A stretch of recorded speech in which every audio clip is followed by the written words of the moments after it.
Wilayah 5. Pernyataan sikap Hari HAM Sedunia 10 Desember 2025. Pada Hari HAM Sedunia 2025, KNPB bersama rakyat suku Yali menegaskan bahwa kondisi HAM di tanah Papua telah memasuki fase darurat yang mengancam kelangsungan hidup bangsa Papua. Lebih dari 1.218 pengungsi internal akibat operasi militer di Duga, Intan Jaya, Maibrat, Yahukimo, Teluk Pituni, Puncak, dan Pegunungan Bintang. Dan sampai detik ini mereka masih hidup di tempat pengungsian tanpa perlindungan dari pihak manapun. Dalam 2 tahun terakhir, laporan gereja dalam lembaga HAM menemukan pola baru berupa serangan udara dan pengeboman kampung yang memaksa ribuan warga melarikan diri ke hutan tanpa makan dan obat-obatan.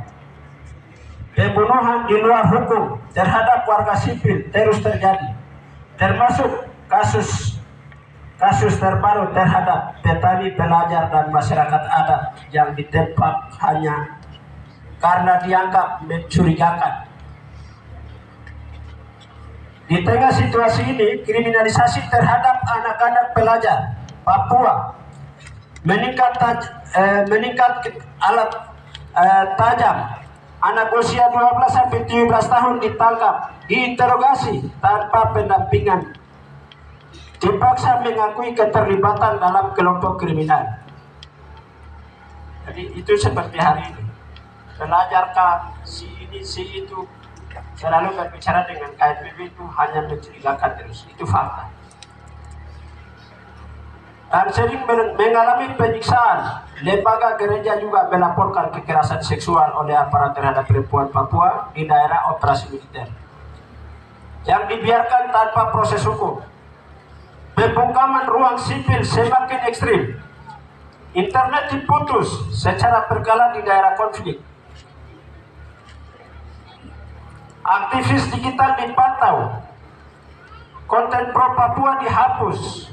Dan jurnalis lokal diancam untuk menghentikan peliputan.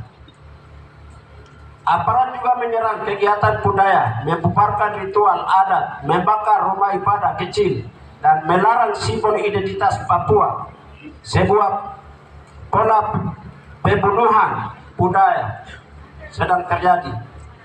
Kita semua ikuti.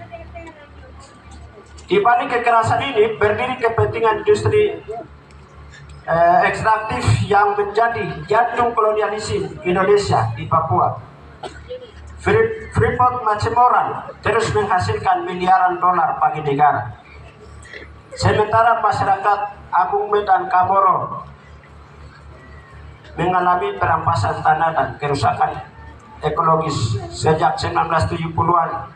Proyek Blok Wabu dengan potensi 8,1 juta ons emas memicu operasi militer insentif sejak 2019 yang menyebabkan gelombang pengungsian, ekspansi sawit seluas 1,8 juta hektar di Povendigul, Sorong, Tamprau, Puska, Wali, serta Fort Estate Merauke, memperlihatkan pola perampasan tanah, intimidasi aparat, dan kehancuran ekologis negara tidak sedang gagal.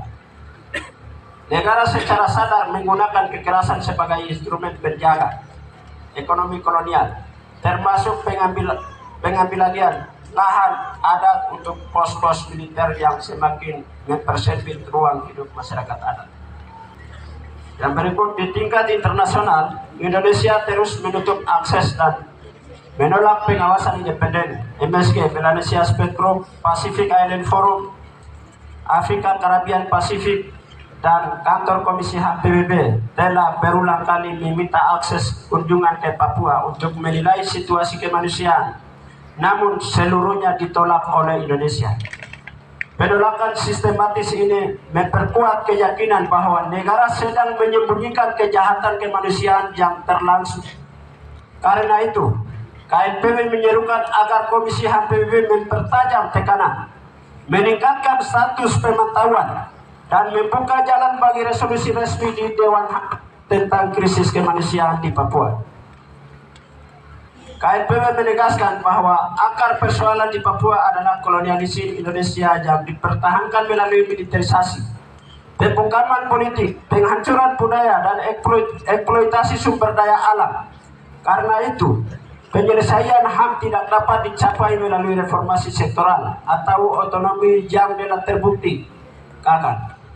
Penyelesaian sejati hanya dapat melalui proses kolonialisasi, dan dekolonisasi hanya sah jika dilakukan melalui referendum penentuan nasib sendiri yang bebas, demokratis, dan dimonitori oleh Perserikatan Bangsa-Bangsa. Dan selanjutnya, Badan Pengurus KNPB Wilayah 5 sebagai media rakyat akan menyampaikan beberapa poin pernyataan sebagai berikut.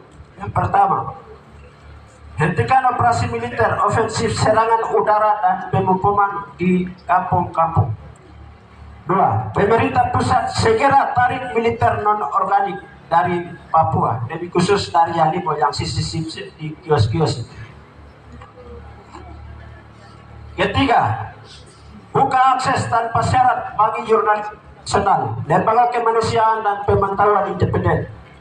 4. Bebaskan seluruh tahanan politik Papua termasuk pelajar dan anak-anak yang ditikan.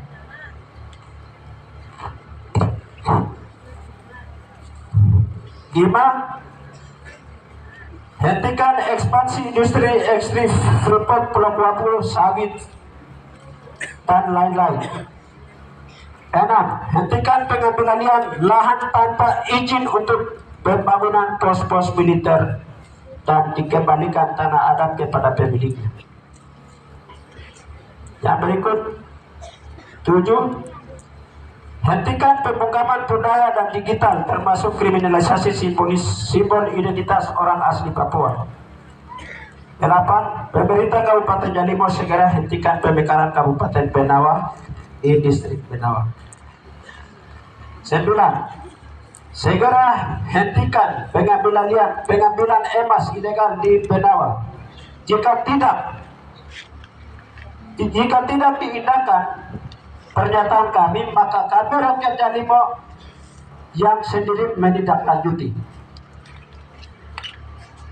8. Pemerintah Kabupaten Yalimo segera musnahkan penyakit sosial yang sedang merajalela di atas Kabupaten Yalimo. 11. Laksanakan proses dekolonisasi melalui referendum penentuan nasib sendiri sebagai langkah final dan sah untuk menyelesaikan akar konflik. Pada Hari HAM Sedunia ini, KNPB kembali menegaskan tidak akan ada keadilan, keamanan, atau martabat selama struktur kolonial dipertahankan. Dunia tidak boleh lagi diam ketika sebuah bangsa dihancurkan melalui kekerasan, perampasan tanah, dan pemusnahan budaya. Ya, demikian pernyataan kami hari ini Yalimo 10 Desember 2025 yang membuat pernyataan Komite Nasional Papua Barat KNPB Wilayah 5, Teoloho Ketua dan C. Babil Sekretaris.